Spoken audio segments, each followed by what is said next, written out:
Hello, everyone. I'm Dr. Michelle Border, and I'm so glad you are joining me again this week. In today's episode, I will discuss the concept of our inner child.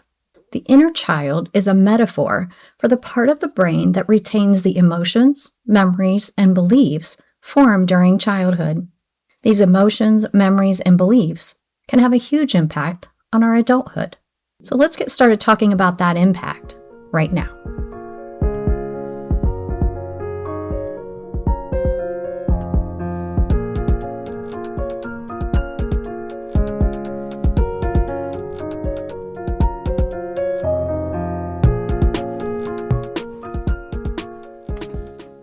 Even though you are an adult, the younger version of yourself remains active in your mind.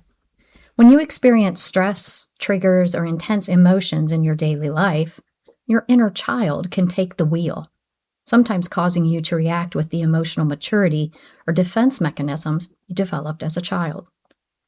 The behaviors we develop as children may not always be the healthiest choice for ourselves. In past episodes, I have talked about how our childhood experiences influence the development of our thoughts, behaviors, and beliefs. Positive experiences produce positive thoughts, behaviors, and beliefs. Negative experiences produce negative thoughts, behaviors, and beliefs. These experiences can be the truth we believe about ourselves and can seem like a norm in life. Without knowledge of other thoughts, behaviors, or beliefs, our inner child carries these into adulthood, continuing to live this way without knowing of a different way. I often refer to these thoughts as the borders created in our mind, a type of building block that forms boundaries around the thoughts that we are presented with during childhood. Examples of some of these ideals are religious beliefs, acceptable behaviors, and thoughts about our self-worth. In her book, A Woman's Guide to Inner Child Healing, Gloria Zhang says that our inner child is the authentic aspect of us that captures our soul's essence, that it is who we were before the trauma happened to us. However, for some of us, the trauma started the day we were born, so we didn't have a chance to become our authentic self. In this case, we need to reparent our inner child to become the authentic person that we want to be. Our inner child will stay with us forever, but we can change that child's thoughts, beliefs, and behaviors so that we can be our authentic, happiest, and healthiest version of ourselves. The concept of the inner child was first introduced by Swiss psychologist Carl Jung. He believed that the experiences during childhood were carried into adulthood, and patterns from childhood return during adulthood when dealing with life situations. Jung described the inner child as having two forms. The wounded child carries the emotional scars of early adversity, neglect, or trauma. When adults experience intense triggers, overreactions, or sudden feelings of unworthiness, it is often an emotional flashback to this wounded state from childhood. Then there is the joyful, playful child. This represents natural curiosity, creativity, awe, joy, and spontaneity. Reconnecting with this part promotes resilience and brings vitality to adult life. When a child experiences abuse or neglect, chances are that they are not provided with positive parenting, examples of positive emotional support, or a feeling of safety. Their world is filled with emotional and physical pain, confusing thoughts, and a constant sense of danger. Again, these patterns are what is carried into adulthood as normal experiences, and referred to when making adult decisions. In adulthood, these old habits can cause unexpected conflict and emotional dysregulation. Unfortunately, our wounded inner child somewhat overpowers the joyful one. When a child experiences abuse, neglect, or trauma, their brain is on hyper alert for more negative experiences. This is called hypervigilance. Hypervigilance keeps the brain in the fight or flight mode to prepare for danger. This builds borders in how the brain functions on a regular basis, affecting thoughts, behaviors, and how the person handles life situations. Since this brain functioning is developed during childhood, it becomes the normal pattern and used in adulthood. As a part of the healing journey, Many professionals are teaching about looking at your inner child to change those old patterns and thoughts from childhood by reparenting that inner child. If your childhood led to you learning unhealthy thoughts, behaviors, and beliefs, then you may need to reparent your inner child to learn healthier ways. Typical patterns that childhood trauma survivors experience and hold in the inner child's mind are people-pleasing, hypervigilance, perfectionism, shame or guilt, low self-esteem or worth, anxiety, emotional deregulation, and dissociation, among many other unhealthy behaviors. Many stay stuck in these patterns due to a lack of knowledge that this is not normal, healthy behavior. Some signs that your inner child needs attention could be experiencing intense emotional reactions to feel extreme for the situation, like panicking over mild criticism, feeling like your partner is going to leave you after a small disagreement, or thinking you are a complete failure after a small mistake. People-pleasing, where you are ignoring your needs to keep the peace and earn validation, acceptance, and love from others, is another sign. Avoidant behaviors like shutting down or pushing people away to prevent getting hurt or avoiding social situations is another sign your inner child is hurting. Your inner child could be hurting if you believe things about yourself like I am not enough or I have to earn love. And experiencing perfectionism or control issues over life situations is another sign.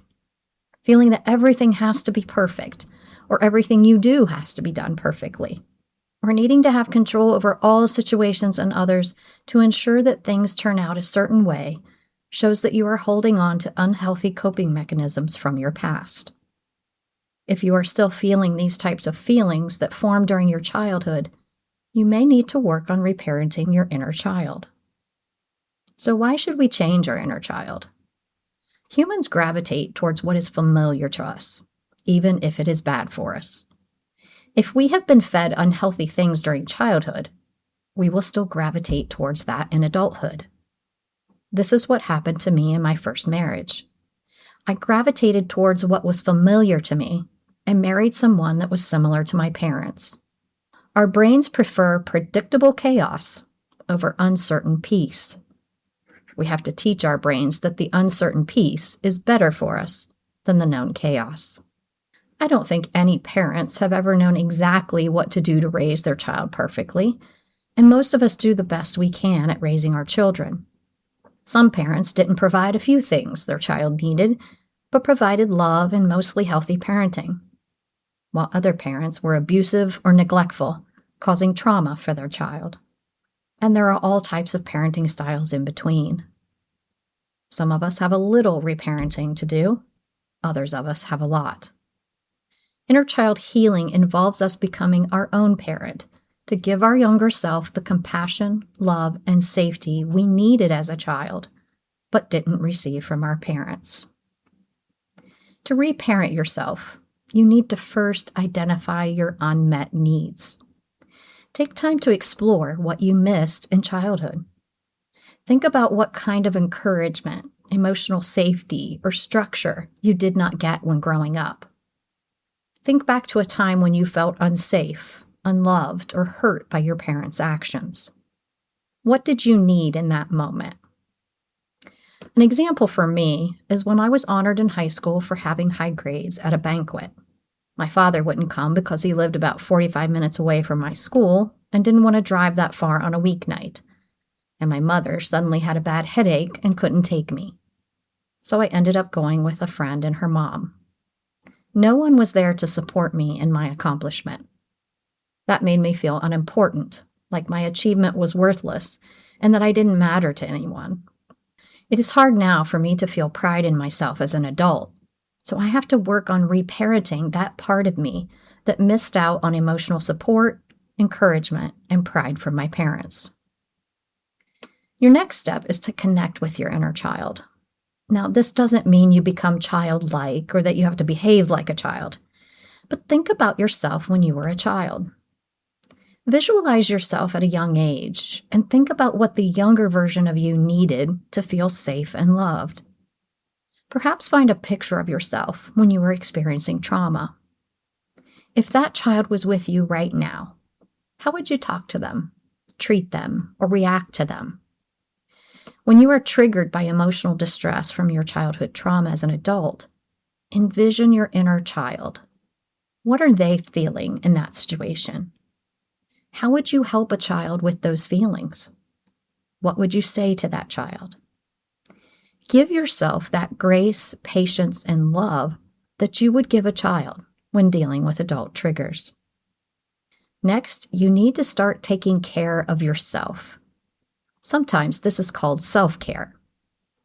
Think about things you could do to take better care of yourself, like drinking more water, exercising, eating healthier, having better sleeping habits, or taking time to enjoy your favorite activities.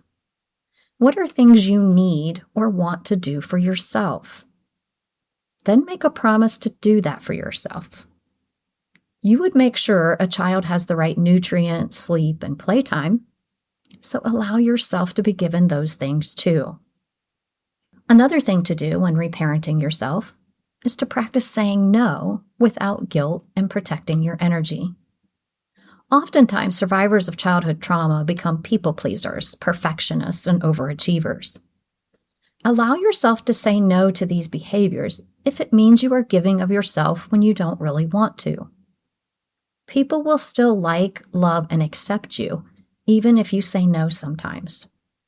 They are attracted to who you are, not what you do for them. Part of reparenting means we have to manage self-talk. Actively notice when your inner critic sounds like your parents, and gently reframe those thoughts into compassionate, reassuring statements. I have mentioned before that my mother often called me a selfish, inconsiderate bitch. I've had to stop that thought and reword it so that I recognize that is not who I am. I tell myself that was her projection of her pain, not my truth. Then I think about all the ways I am not selfish, inconsiderate, or a bitch. It is helpful to make a list of evidence that proves you are not the lies your parents made you believe you were. Having this proof helps you rewire your thinking of yourself. As you are reparenting your inner child, acknowledge and validate whatever feelings you have that may be triggered from your past. Notice when you feel upset and ask yourself, how do I feel right now? And is this caused by my trigger from the past? An example of this for me is that whenever my husband gets quiet, I wonder what I have done to upset or anger him. In my past, the silent treatment was dished out when I did or didn't do something that pleased my mother. I never really knew what I had done or what upset her, but I knew that her silence was not good. When I start to worry that I have upset my husband, I ask myself if I am worried because of a trigger, and what have I really done that could have upset him? Now I am comfortable asking him if I did anything that bothered him, and his typical answer is no, that he was just thinking about something else and was distracted. But sometimes I allow my triggers of my mother's behavior to affect my emotions in my current relationship. I have learned to stop that and reassure my inner child that I didn't do anything wrong. Childhood trauma survivors often think everything is their fault or something they did is wrong, when typically it is just a trigger from their past. One thing you can do to connect with your inner child is to write letters directly to your younger self, offering reassurance, or write from the perspective of your inner child to give voice to your pain. You could think about a time when your needs were not met as a child and write a letter telling your younger self that you now recognize what they needed, can label the feelings they had, and if you were their parent, you would have done things differently than your parents did. If you're not into writing, just think about those times and what you would say or do for your younger self in that moment. When reparenting your inner child, also take time to revisit childhood joys. Think about things you enjoyed as a child, activities you like to do, or places you like to go. Then make time for some joy in your life as an adult as well. Find time to engage in hobbies or activities that brought you pure happiness when you were young, like drawing, playing, or exploring, and incorporate that in activities that bring you joy as an adult. The healing journey is not always easy and can be hard to figure out if you were not given a voice or allowed to process emotions as a child. You may need to seek professional support from a therapist that specializes in childhood trauma to help you work through the experiences, emotions, and behaviors you have due to the trauma. I've talked with a therapist off and on now for about 15 years. Sometimes I do well on my healing journey on my own, but sometimes I get stuck and don't know what to do to continue down the healing path. During these times, I talk with my counselor again, or with someone that I trust that is supportive to me in my journey. Some people may say, I'm fine now, so why bring up the past? And that is because it isn't still in the past. It is still a part of you, a cause to your behaviors, and the reason for your adult decisions and reactions. The process of acknowledging your inner child mostly involves recognizing and accepting things that caused you pain in childhood. Bringing these hurts into your awareness can help you begin to understand their impact and change that impact into a healthy one. If you can trace these feelings back to specific childhood events, you may realize similar situations in your adult life that trigger the same responses. Trauma halts emotional development, causing the inner child to become frozen at the ages that the trauma occurred. As adults, we may react to triggers with these childhood defense mechanisms, leading to emotional dysregulation, self-sabotage, and deep-seated core beliefs like I am not safe. If we work to heal the inner child, then we can control the pain, our behaviors, and thoughts from our past, and mold them into happier and healthier ways. Healing your inner child can affect your adult life by improving emotional regulation, eliminating negative self-talk, and fostering healthier, more secure relationships with yourself and others. We can begin to feel greater joy, better control over our emotions and behaviors, and create the life we want without it being overshadowed by the pain of our trauma. I'm going to add the book by Gloria Zhang to my suggested reading list on my website, breakingourborders.com. She wrote it for women, but I feel it's beneficial for men as well.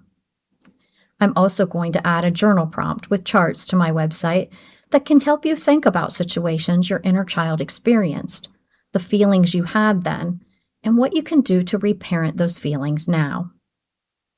Thank you for listening today, and I hope you will join me again next week. I hope you have a wonderful week, and I hope you can find a way to connect with your inner child.